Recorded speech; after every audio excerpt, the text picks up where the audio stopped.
देखिए लखनऊ की सड़कों पर आज सिर्फ और सिर्फ आपको भगवा झंडा और कमल का फूल दिखाई देगा। हजरतगंज के इलाके को मैं क्रॉस कर रही हूँ और आगे परिवर्तन चौक है। परिवर्तन के चौक के बिल्कुल सिर्फ 300 मीटर आगे कलेक्ट्रेट कार्यालय है, जहाँ भी राजनाथ सिंह को पहुंचना है।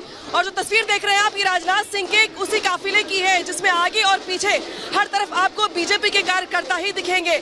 आसान भाषा में, आसान शब्दों में कहें तो आज पूरा लखनऊ सड़कों पर उतर आया है, क्योंकि हजरतगंज, जिसको लखनऊ का दिल कहा जाता है, आज यहाँ पर पैर रखने की जगह भी नहीं है।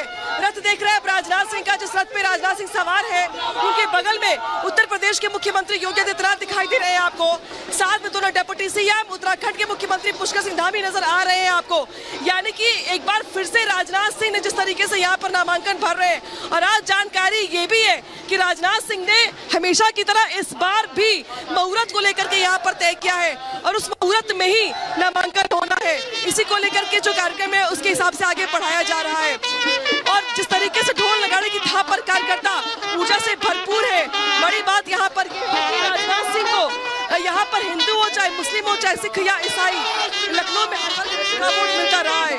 इस बार भी कुछ ऐसा ही लगता है कि दरअसल बीजेपी का ये प्रयास है कि इस बार जो जीत का आंकड़ा है, जो जीत का मार्जिन हो, वो पहले से ज्यादा हो। लिहाजा इस बार ये कहा जा रहा है कि जिस तरीके से 2014 में 2 लाख के आंकड़े से जीत हासिल हुई थी, 2019 में 3,75,000 के आंकड़े से जीत हासिल हुई थी, 2024 में ये आंकड़ा 5 लाख के पार पहुंचे। लिहाजा यहाँ पर शक्ति प्रदर्शन के साथ साथ एक तरीके से पूरे लखनऊ को सड़कों पर उतारा गया है राजनाथ सिंह के यहाँ पे रोड शो के लिए। राजनाथ सिंह लोगों से अभिवादन कर रहे हैं। और अगर कार्यकाल की बात की जाए तो राजनाथ सिंह ने लखनऊ को बहुत कुछ दिया भी है। पहले लखनऊ के बहुत सारे इलाकों पर ट्रैफिक जाम की दिक्कत होती थी, तो इसको लेकर के जितने भी बड़े बड़े बाईपास बनाए गए या जो हाईवे बनाए गए, उसमें राजनाथ सिंह का बहुत बड़ा योगदान रहा। और शायद यही वजह है कि राजनाथ सिंह, चूंकि उत्तर प्रदेश के मुख्यमंत्री भी रहे हैं, उन्हें इस बात का अंदाजा है कि कहां पर क्या दिक्कत है, लखनऊ को किस चीज की जरूरत है, लखनऊ के लोग समझते क्या है, चाहते क्या है, कैसा काम चाहते हैं। इसी वजह से राजनाथ सिंह को यहां से हर बार यहाँ की जनता ने चुनाव जिताकर भारी मतों से संसद में भेजा है। लेकिन इस बार चूंकि तीसरी बार नामांकन भर रहे हैं, तो जीत की हैट्रिक कैसे लगेगी, कितने की लगेगी, कितने मार्जिन से लगेगी, ये बहुत सारे सवाल है जिनके जवाब में आज ये रोड शो किया जा रहा है। और रोड शो के जरिए यहाँ पर जो बीजेपी के तमाम दिग्गज नेता हैं, इनको देख पा रहे हैं आप। और एक तरीके से बीजेपी के लिए ये सीट पारंपरिक सीट भी रही है, लिहाजा ये सीट बीजेपी के लिए प्रतिष्ठा की सीट भी है।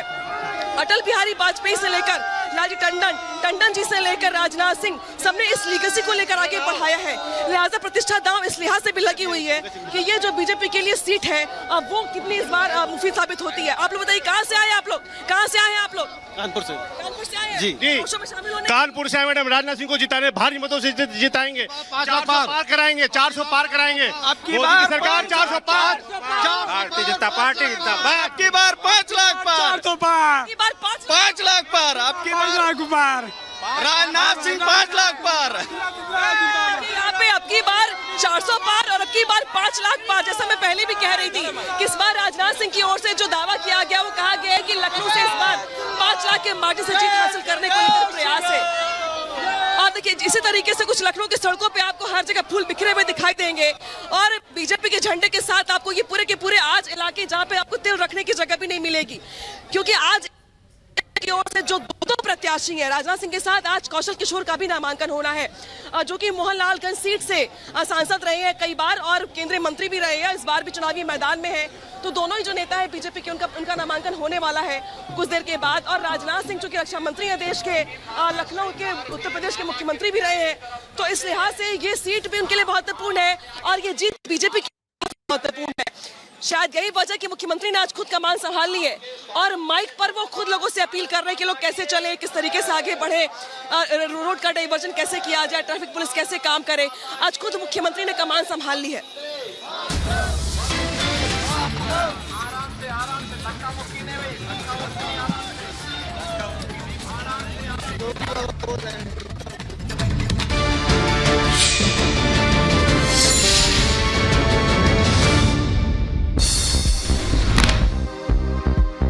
लखनऊ में राजनाथ सिंह का भव्य रोड शो में उमड़ी समर्थकों की भारी भीड़। रोड शो में राजनाथ सिंह के साथ सीएम योगी आदित्यनाथ भी मौजूद।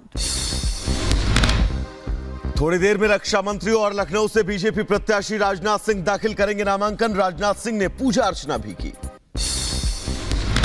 लखनऊ में नामांकन पूरा करने तक सुरक्षा व्यवस्था चाक चौबंद। 5 कंपनी पीएससी के साथ सिविल फोर्स की भी तैनाती। ड्रोन के माध्यम से की जाएगी कड़ी निगरानी। केंद्रीय मंत्री और अमेठी से लोकसभा उम्मीदवार स्मृति ईरानी आज दाखिल करेंगी नामांकन। नामांकन से पहले स्मृति ईरानी ने पूजा अर्चना की। अमित शाह का विपक्षी गठबंधन पर करारा प्रहार। कहा 10 साल से देश में मजबूत सरकार। एनडीए के पास, आपको बता दें, इंडी के पास कोई चेहरा नहीं, ये कहा अमित शाह ने। और साथ ही ये कहा कि विपक्ष किराना की दुकान चलाना चाहता है। अमित शाह ने किया जीत का दावा। कहा पीएम के नेतृत्व में मजबूत सरकार। सिर्फ पीएम के नेतृत्व में हो सकता है समुचित विकास। सीएम योगी आदित्यनाथ ने राहुल गांधी पर किया जोरदार हमला। कहा राहुल गांधी को देश का इतिहास नहीं पता। राहुल देश के राजाओं का योगदान भूल गए। राहुल गांधी जी हमेशा अपने वक्तव्यों के माध्यम से चर्चा में बने रहने के आदी हैं, जिन्हें भारत के इतिहास और भूगोल की जानकारी नहीं है। सीएम योगी ने राहुल गांधी को आड़े हाथ लिया। कहा राहुल ने खुद को एक्सीडेंटल हिंदू कहा। राहुल मुगलों के अत्याचार भूल चुके हैं। असम के चिरांग में सीएम हेमंता बिस्वा शर्मा ने जनसभा को किया संबोधित। जनसभा के दौरान सीएम ने लोगों के साथ डांस भी किया और कहा कि असम में बहुत अच्छे तरीके से चुनाव हुए। 14 सीटों में से हम लगभग 13 सीटें जीतेंगे। बिहार के डिप्टी सीएम सम्राट चौधरी का तेजस्वी यादव पर हमला। कहा अपने उम्मीदवारों की जमानत बचाएं, बिहार से उनका सूपड़ा साफ हो जाएगा। अपने उम्मीदवारों का जमानत तो बचाए, राजद के लोग जमानत बचाने का काम करिए ना। सुपड़ा साफ नहीं, जमानत सभी सीटों पे समाप्त हो जाए। सीएम पुष्कर सिंह धामी ने विपक्ष पर साधा निशाना और कहा कि गठबंधन अपने परिवार और अस्तित्व बचाने के लिए है, देश के लिए नहीं है। गठबंधन है वो कोई सरकार बनाने के लिए नहीं है, वो केवल अपने परिवारों का और अपना अस्तित्व बचाने के लिए है।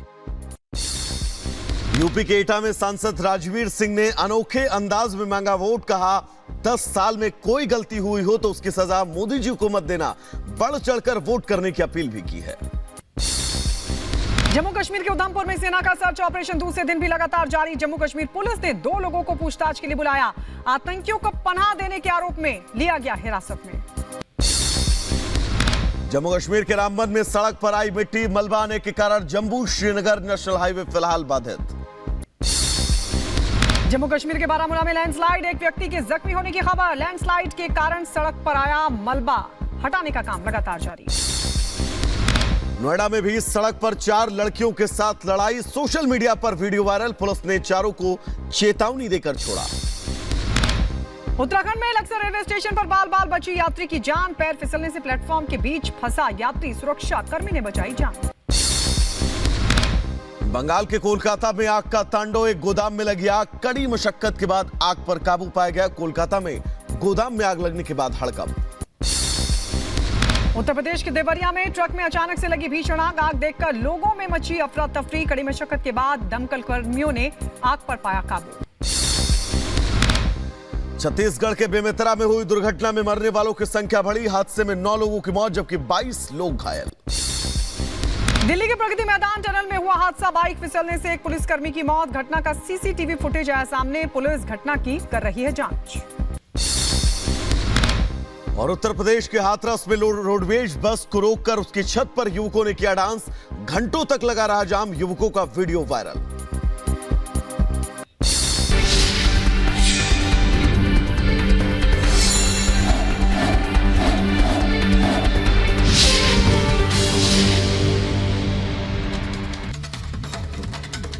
तो अमेठी से एक बार फिर स्मृति ईरानी चुनावी मैदान में हैं और अपने नॉमिनेशन के लिए आज वो एक तरह से कहें पूरी तैयारियां कर चुकी हैं। तस्वीरें अमेठी के सामने आ रही हैं और अमेठी में 20 मई को यानी कि 5वें चरण में मतदान है। उसके पहले दिग्गजों का जो नॉमिनेशन है वो फाइल हो रहा है। स्मृति ईरानी जो लगातार डटी हुई हैं, वो अपना घर उन्होंने वहां पर खरीदा, कुछ दिन पहले ही गृह प्रवेश भी किया, ये बताने के लिए अमेठी की जनता को कि वो बाहरी नहीं है बल्कि अमेठी की ही है। अमेठी की जनता को लगातार हर दिन वो यकीन दिला रही हैं कि विकास की रफ्तार अगर कोई आगे बढ़ा सकता है तो वो सिर्फ और सिर्फ स्मृति ईरानी। राघवेंद्र हमारे साथ ज्यादा जानकारी देने के लिए। राघवेंद्र, बताइए कितनी देर में नॉमिनेशन फाइल करेंगे स्मृति ईरानी, क्या तस्वीरें वहां से?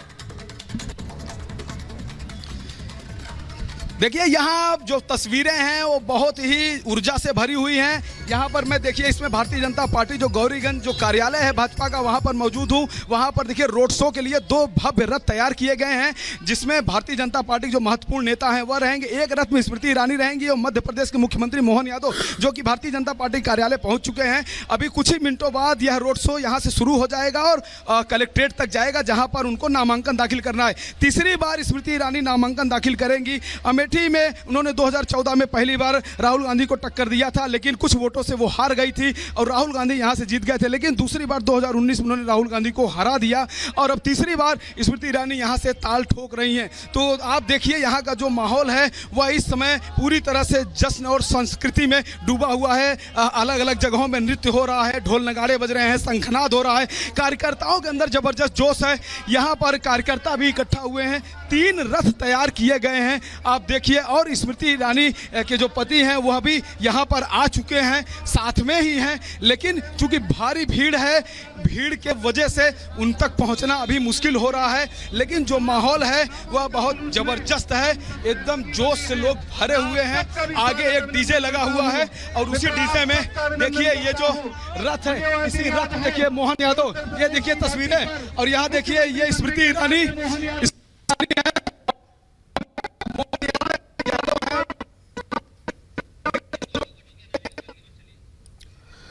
तो बिल्कुल भव्य रोड शो की तस्वीर हम आपको अमेठी से दिखा रहे हैं। लखनऊ का रुख करेंगे, हमारे साथ अनामिका काली जुड़ी हुई हैं। अनामिका, इस वक्त लखनऊ में आप कहां पर मौजूद हैं, रोड शो कहां पर पहुंचा है, कितनी देर बाद नॉमिनेशन होगा और इस वक्त माहौल कैसा है बीजेपी के पक्ष में इस रोड शो को लेकर? अनामिका, देखिए लखनऊ की सड़कों पर आज सिर्फ और सिर्फ आपको भगवा झंडा और कमल का फूल दिखाई देगा। हजरतगंज के इलाके को मैं क्रॉस कर रही हूँ और आगे परिवर्तन चौक है। परिवर्तन के चौक के बिल्कुल सिर्फ 300 मीटर